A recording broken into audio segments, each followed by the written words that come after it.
Romanos 6. Que diremos então?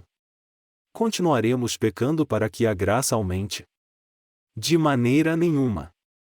Nós, os que morremos para o pecado, como podemos continuar vivendo nele? Ou vocês não sabem que todos nós, que fomos batizados em Cristo Jesus, fomos batizados em sua morte? Portanto, fomos sepultados com ele na morte por meio do batismo, a fim de que, assim como Cristo foi ressuscitado dos mortos mediante a glória do Pai, também nós vivamos uma vida nova.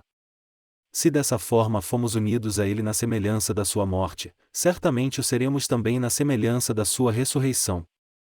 Pois sabemos que o nosso velho homem foi crucificado com ele, para que o corpo do pecado seja destruído, e não mais sejamos escravos do pecado.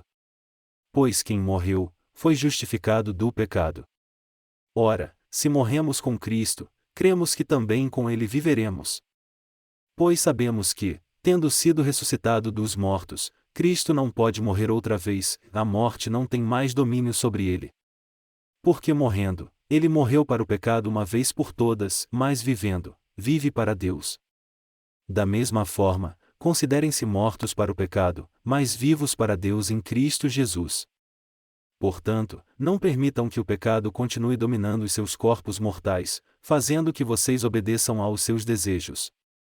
Não ofereçam os membros dos seus corpos ao pecado, como instrumentos de injustiça, antes ofereçam-se a Deus como quem voltou da morte para a vida, e ofereçam os membros dos seus corpos a Ele, como instrumentos de justiça.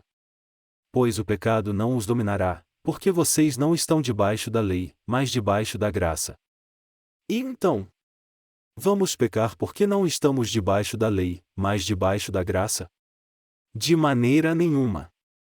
Não sabem que, quando vocês se oferecem a alguém para lhe obedecer como escravos, tornam-se escravos daquele a quem obedecem, escravos do pecado que leva à morte, ou da obediência que leva à justiça. Mas, graças a Deus, porque, embora vocês tenham sido escravos do pecado, passaram a obedecer de coração à forma de ensino que lhes foi transmitida. Vocês foram libertados do pecado e tornaram-se escravos da justiça. Falo isso em termos humanos por causa das suas limitações humanas. Assim como vocês ofereceram os membros dos seus corpos em escravidão à impureza e à maldade que leva à maldade, ofereçam-nos agora em escravidão à justiça que leva à santidade. Quando vocês eram escravos do pecado, estavam livres da justiça. Que fruto colheram então das coisas das quais agora vocês se envergonham? O fim delas é a morte. Mas agora que vocês foram libertados do pecado e se tornaram escravos de Deus, o fruto que colhem leva à santidade, e o seu fim é a vida eterna. Pois o salário do pecado é a morte, mas o dom gratuito de Deus é a vida eterna em Cristo Jesus, nosso Senhor.